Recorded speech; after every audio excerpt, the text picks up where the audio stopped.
Bupati Bulukumba AM Sukri Sapewali meminta kepada seluruh jemaah calon haji asal Kabupaten Bulukumba agar menjaga nama baik Bulukumba selama proses pelaksanaan ibadah haji nantinya.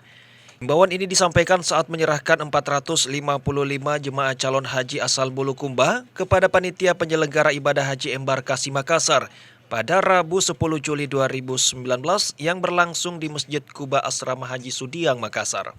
Andi Sukri Sapewali juga berharap para CJH asal Bulukumba selalu menjaga kebersamaan, saling tolong-menolong, serta dapat pulang ke tanah air menjadi haji yang mabrur. Harapan saya di sana untuk menjaga kebersamaan, saling tolong-menolong, dan harus patuh kepada pimpinan rombongan di dalam menjalankan tugas-tugas maupun dalam pergerakan-pergerakan.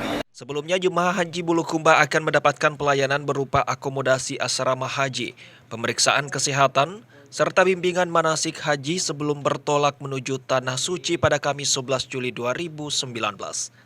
Tridewanti, Fajar TV dan Fajar Radio melaporkan.